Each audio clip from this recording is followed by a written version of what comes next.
So ngayon naman, i-discuss natin kung paano ba kuhanin ang simple interest. So paano ba natin isi-solve si simple interest? So paano kapag missing yung principal? Paano naman kapag ang nawawala is yung rate? And paano kapag ang nawawala is yung time? Okay? So sa pag-solve ng simple interest, kailangan natin laging tandaan itong triangle na to. Okay? So sa triangle na to, dito natin kukunin lahat ng formula para sa simple interest. So, I yung nasa taas and P, R, T yung nandito sa baba. Okay, so in a simple interest, again, this is dependent from principal, the interest rate, and the time. Again, this I is the simple interest, this P is the principal, or kung magkano ba yung dineposit mo or magkano yung inutang mo, or this is the original, ito yung original na pera mo. And rate, okay, so this is expressed in percent or in decimal. And this time, so this is time in days, months, or years. Okay, so for example, number 1. Shirley borrowed 45,000 pesos at 9% simple interest for 10 months. How much interest will she pay? So the first thing that you need to do is to analyze the given. Okay? And alamin natin ano yung value ni P, ano yung value ni R, ano yung value ni T, or ano-ano ba yung given natin. So, we have here 45,000 pesos. Ang 45,000 pesos, so that will serve as your P. So, again, our P is 45,000. Our rate, so our rate is 9% or 0.09. So, again, paano ba natin kino-convert ang rate? Ang percent to decimal. Okay, so again, 9 divided by 100. So that is 0.09. Okay, so next, our time is 10 months. So this is in terms of months. But you need to convert. Kailangan natin tong i-convert in terms of years. Okay, so 10 months over 12. So, our time is 10 over 12. Again, we need to convert this months in terms of years. So, 10 months, this is the given, divided by 12 or over 12. Bakit po we have 12 months in a year? Okay? So, this time is 10 over 12. Okay, so ngayon, alam na natin kung ano-ano ba yung given. We can now solve for the value of the interest. So, how much interest will she pay? Again, what will be the formula? Our formula is, ang hinahanap natin is yung I. So, ibig sabihin, kapag tinakpan ko tong I na to, okay, so since ito yung hinahanap natin, ano na lang yung natira? P, R, T. Okay? So, the formula is, I is equal to P, R, T. So, missing si I, nawawala si I. So, that is equal to P, R, T. So, just substitute the value. So, value of P is 45,000 multiplied by the value of our R is 0.09. Then, multiply by 10 over 12. Okay, so, input natin sa calcu, 45,000 multiply by 0.09, then multiply by 10 over 12. Okay, so the answer is 3,375. So the interest is 3,375. 75 pesos.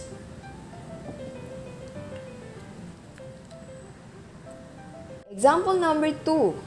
How much interest will be paid for a loan of 70,000 pesos at 14% simple interest for 2 years? Okay, so ano yung value ng P, ano yung value ng R, ano yung T, ano yung I? So the value of RP is 70,000 pesos. Okay, so that is 70,000 pesos. How about the rate? Our rate is 14%. Again, convert this into decimal. So 0.14. So just move 2 decimal places going to left. Okay, so how about the time? Our time is 2 years. Okay, so this is already in terms of years, so hindi mo na kailangan galawin pa. And yung interest natin, ito yung hinahanap natin. So ngayon, what will be the interest? So again, I pa rin yung hinahanap, takpan si I. Ang formula natin to find the I is PRT. So, PRT. Just substitute the value. Value of P, which is 70,000.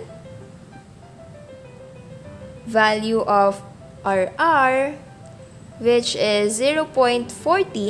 And multiply by the value of RT, which is 2. So, ngayon, hindi na natin ginalaw yung 2. Kasi po, this is already in terms of years. Okay, so next. Input lang natin sa Calcu, 70,000. So, 70,000 multiply by 0.14. Then, multiply by time, which is 2. So, the interest is 19,600 pesos.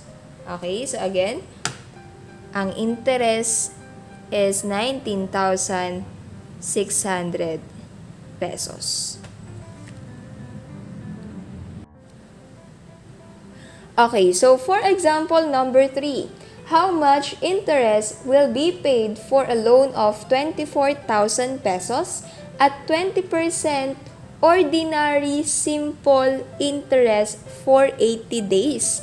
Okay, so may makikita tayo dyang ordinary simple interest.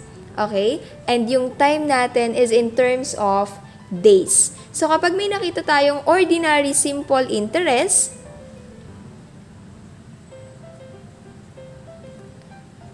okay, so again, ordinary simple interest, ang gagamitin natin is 360 days ang pagbabasihan natin. Once na i-convert natin siya into or in terms of years. Okay? So, kapag may nakita tayong ordinary simple interest, ang gagamitin natin ay 360 days. Once na i-convert natin yung time na yon in terms of years. Okay? So, now, what are the given? So, our given, or the value of RP is 24,000 pesos. Okay? So, next, how about the R and T? So, the value of R is 20% or 0.2. Okay? So, if you're going to convert this 20% into decimal, so that is 0.2. And how about the time? So, the time is, how many days? We have 80 days. Okay. So, again, this is in terms of days. So, in terms of days. And our time should be in terms of years. So, you need to convert this in terms of years. And may nakita tayo kanina na ordinary simple interest. So, dyan sa given, meron tayong nakalagay na ordinary simple interest. So, ibig sabihin, kapag i-convert natin siya, divided by 360. Okay? So, ito na yung given natin and you need to solve for the interest. So, I is equal to, I ulit ang hinahanap, takpan. Ang formula natin is PRT. So, PRT, substitute, 24,000 multiply by, our rate is 0.2 and our time is 80 over 360. Okay? So, input lang natin sa calcu. 24,000 multiply by 0.2 and multiply by 80 over 360. So, since this is an ordinary simple interest. So, the answer is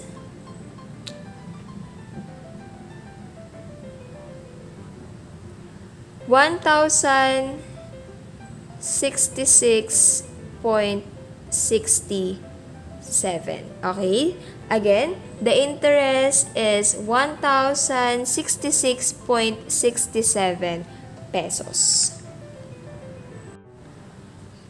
Okay, so example number 4. How much interest will be paid for a loan of 36,000 pesos at 15% exact simple interest for 240 days?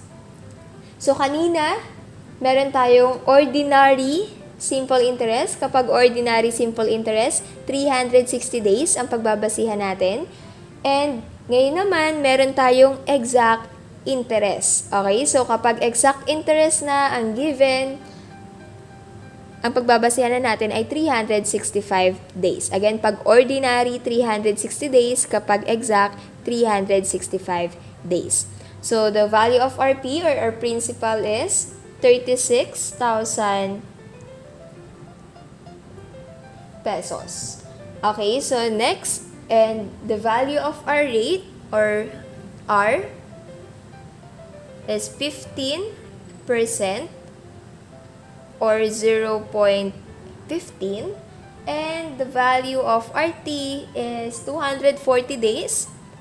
Okay, so again, this is in terms of days. So, you need to convert this time into or in terms of years. So, nasa exact interest tayo. So, divided by, kapag exact interest, so that is 365. Okay? So, 240 days over 365 days. So, the value of our I, PRT pa rin po tayo. So, PRT. So, P multiply by R multiply by T. The value of your P is 36,000. And the value of your R is 0.15. And T is 240 over 365. Okay, so that is 36,000 multiply by 0.15. Then multiply by 240 over 365. So the answer is 3,550.68. So round off into 2 decimal places. So the value of our I or the interest is 3,550.68.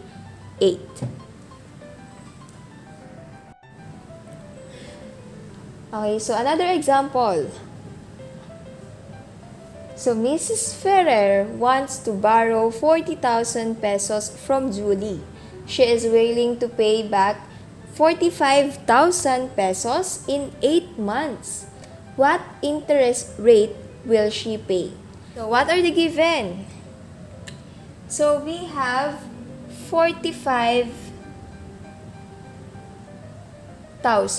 So, ano tong 45,000 na to? Ito yung ibabalik or kasama na yung interest at yung principal. Again, kapag ang interest at yung principal ay pinagsama na natin, kung maaalala nyo, once na pinagsama na natin ang interest at principal, this is already maturity value. Okay? So, so we let this as A. Okay? So, we have this A. And yung principal, magkano ba yung original na hinihiram? So, that is 40,000. Okay, ano ang hinahanap natin? Ang rate is, yun yung nawawala. And yung time, ano yung time natin? We have 8 months. Again, you need to convert this 8 months in terms of years. So, this is 8 over how many months in a year? So, over 12. Okay. So, ngayon, ano yung value ni R? Ano yung value ni R? So, paano natin nahanapin yung value ni R? Okay, to solve for the value of R, ang kailangan natin is P, principal, kailangan natin ng T, at kailangan din natin ng I. Okay? Pero mapapansin nyo, wala tayong I dito sa given. So, ulitin ko lang, yung A ay nakuha natin. Paano? Nakuha natin yung A kapag pinagsama ang P at yung I. So, ngayon naman, makukuha natin ang I kapag binawas natin yung P sa A. Okay? The value of our I is 5,000 pesos. So, bakit po? 45,000, which is the maturity value, minus the principal, which is 40,000. So, ibig sabihin, ang tinubo is 5,000. So, ngayon, kompleto na tayo sa given. Paano natin nahanapin yung rate? R ang nawawala. Pag tinakpan ko tong R na to, ano yung natira? I. So, nasa taas si I. Over. Okay, so again, takpan ko si R. Nasa taas si I. So, over P multiply by T. So, P multiply by T. Okay, so the formula to solve for rate is R is equal to I over P T. Substitute the value. The value of our I is 5,000 pesos over, ano yung value ng P natin? Yung principal, 40,000. Okay, so multiply by our time. So, our T is 8 over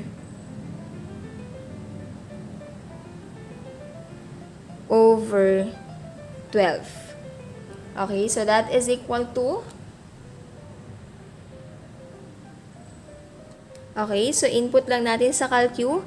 So, 5,000 pesos divided by, so, this is over, so divided by, okay, so parenthesis tayo kapag ganito yung gamit nating calcu, ha. So, parenthesis, 40,000 pesos, which is our principal, then multiply by 8 over 12. Okay? So, again, 5,000 divided by 40,000 multiplied by or times 8 over 12. So, the answer is 0.1875. 0.1875. So, rate. So, you need to convert this into percent. So, paano natin ito i-convert into percent? So, just multiply by 100.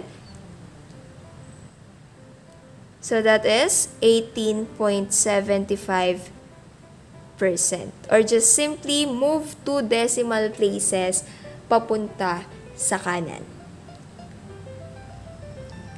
Okay, so now the value of R is 18.75%. So, ibig sabihin po, kung si Mrs. Ferrer ay willing na magbayad ng 45,000 pesos sa inutang niya or hihiramin niyang 40,000 pesos, ang interest rate nun is 18.75%.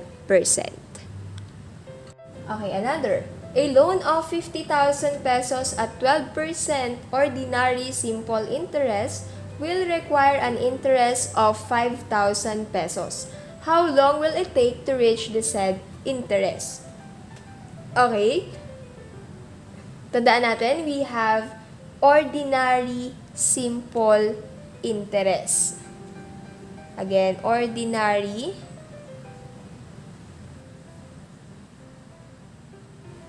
simple interest. Again, kapag ordinary simple interest,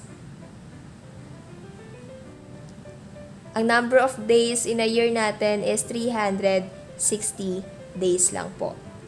Okay, so what is the value of RP? The principal is 50,000 pesos. And the rate is 12%, or convert natin into decimal, move to decimal places, papunta sa kaliwa. So that is 0.12. Our time, yung time natin, ito yung hinahanap natin. And the interest. Magkano yung interest daw? So, ang interest natin is 5,000 pesos. So, ngayon, paano natin nahanapin yung value ni T? Given this triangle, to solve for T, okay, paano natin nahanapin ang value ni T? So, takpan ko yung T since ito yung nawawala. Ano yung natira? So, we have I over, okay, so I over PR. Okay? So, again, to solve for the value of T, I over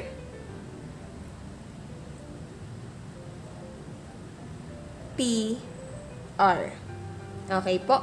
So, takpan si T, since ito yung hinahanap natin at yung formula natin is I over PR. Okay, so just substitute the value. Value of our I is 5,000. Then, over the value of our P is 50,000 pesos. Then, multiply by the value of R is 0.12. So, input lang natin ulit sa calcu.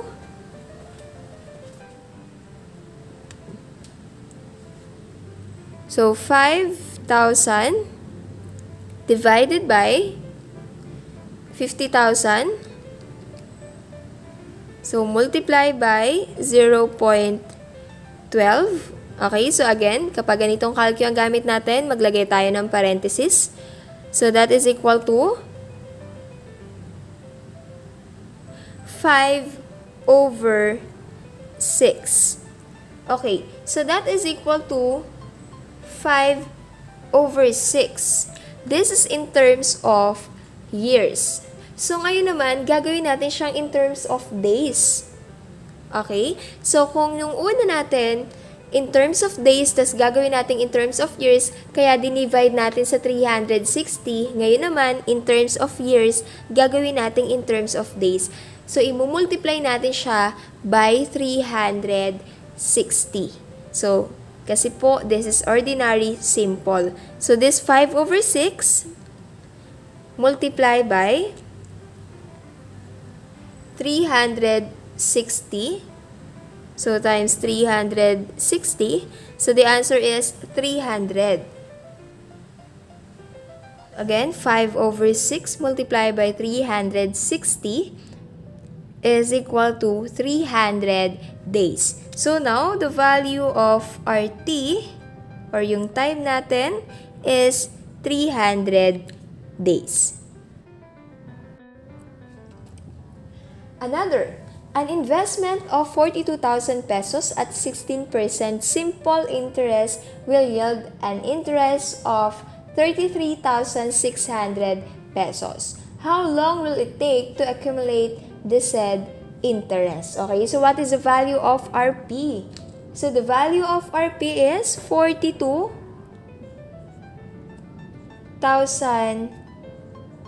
pesos. Okay, so now, what is the value of our R, or what is the rate? Our rate is 16%. So, convert this into decimal. So, the 16% is 0.16. Okay, so next, the value of our T. So, ang T natin, yun yung hinahanap. And how about the I? Our I is 33,600. Okay, so 33,600 pesos. So, ngayon, how to solve for the value of our T? So, again, takpan lang natin yung T para mahanap natin yung formula since ito yung hinahanap natin. So, T is equal to I over PR. Okay, so again, the value of our T is equal to I over PR. So, the value of our I, substitute natin, which is 33,600 over the value of our P, which is 42,000. Then, multiply by the value of R, or rate, is 0.16. Okay? Okay, so 33,600. So, this is the value of our I. Then, divided by 42,000. Then, multiply by 0.16. So, that is equal to 5. Okay, so this is already in years. So, this is 5 years. So, the value of our T is 5 years. So, ngayon, paano naman kung ang hinahanap natin is yung principal? Okay, so for example, a certain amount invested at 3% simple interest for 5 years and will yield a future value of 34,500 pesos. How much money is invested? So, ano yung given natin? Meron tayong 3%. Ano yung 3% na yon? Okay, so again, ang P natin, ito yung hinahanap natin. Meron tayong rate. Ang rate natin is 3%, and kapag kinonvert natin to into decimal, so this is 0.03. Okay? So, 3 divided by 100 is 0.03. And time, we have time, which is 5 years. And, ano pa yung given natin? We have A. So, A natin is the future value. Ang future value natin is 34,500.